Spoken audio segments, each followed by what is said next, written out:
નમસ્કાર મિત્રો, સ્વાગત છે તમારું અમારી યુટ્યુબ ચેનલમાં.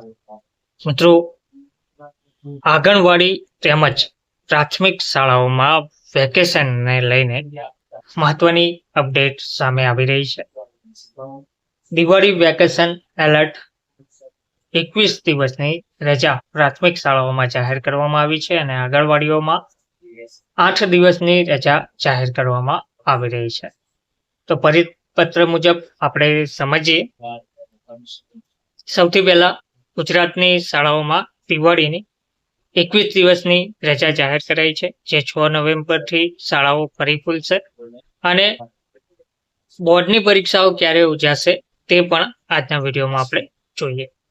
આંગણવાડી બહેનોને કેટલી રજાઓ મળશે તે પણ આપણે આજના વિડીયોમાં આપણે જોઈએ.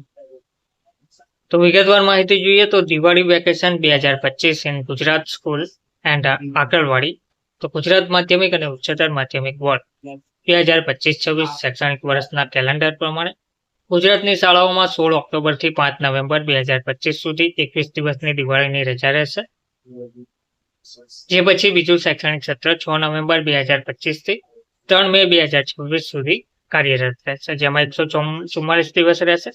ધોરણ 10 અને 12ની બોર્ડ પરીક્ષાઓ જે 26 ફેબ્રુઆરી 2026 થી 16 માર્ચ 2026 દરમિયાન લેવામાં આવશે તેવી માહિતી આપવામાં આવી રહી છે. દિવાળી વેકેશન 16 ઓક્ટોબરથી 5 નવેમ્બર સુધી રાખવામાં આવ્યું છે.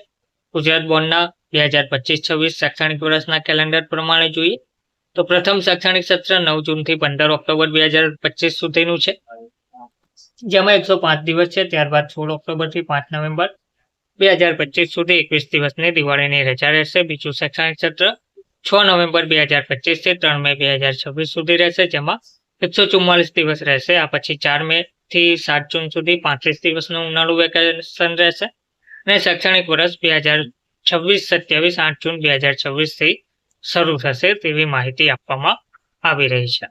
ઉનાળાની રજાઓ 35 દિવસની રહેશે. ગુજરાતની શાળાઓમાં શૈક્ષણિક વર્ષ 2025-26 દરમિયાન કુલ 249 દિવસનું શૈક્ષણિક સત્ર છે, જેમાંથી 240 દિવસ સામાન્ય વર્ગો યોજાશે. આમાં 9 દિવસની સ્થાનિક રજાઓનો સમાવેશ થાય છે.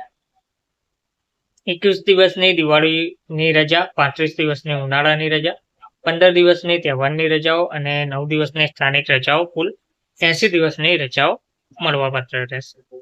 હવે આંગણવાડી કાર્યકરો તથા હેલ્પર બહેનોને ઉનાળુ તેમજ દિવાળી વેકેશન આપવા અંગે જે પરિપત્ર છે તેમાં વિગતવાર જોઈએ તો આંગણવાડી કાર્યકરો અને હેલ્પરોને માનદ વેતન આપવામાં આવતું હોય છે.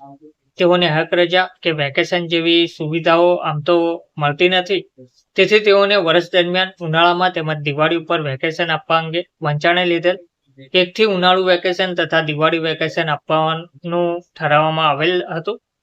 તેમજ ઉનાળામાં અતિ ગરમી હોવાને કારણે ખાસ કેસમાં આંગણવાડી કેન્દ્રોને સમયમાં ફેરફાર કરવામાં આવતો હોય છે અને તમામ જિલ્લા વિકાસ અધિકારી શ્રી, મ્યુનિસિપલ કમિશનર શ્રીને જાણ કરવામાં આવતી હોય છે. ત્યાર પછી વંચાણે લીધેલ શ્રી કમિશનર શ્રી, મહિલા અને બાળ વિકાસ કચેરી દ્વારા ઉનાળુ વેકેશન અંગે સ્થાયી સૂચનાઓ આપવા દરખાસ્ત કરવામાં આવતી હોય છે, જે બાબત સરકારશ્રી દર વખતે વિચારણા હેઠળ લેવામાં આવતી હોય છે. ત્યાર પછી તેમને ઉનાળુ વેકેશન આપવામાં આવતું હોય છે.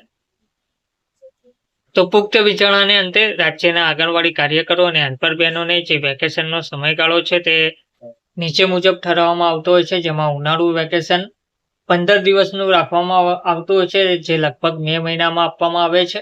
અને આ ઉનાળા વેકેશન વિશે કયા કર્મચારીને કઈ તારીખથી કઈ તારીખ સુધીનું 15 દિવસનું વેકેશન નક્કી કરવું તે બાબતે સંબંધિત બાળ વિકાસ યોજના અધિકારીઓ નક્કી કરતા હોય છે. આ ઉનાળુ વેકેશન કાયમી ધોરણે બીજો હુકમ ના થાય ત્યાં સુધી જાહેર કરવામાં આવતું હોય છે.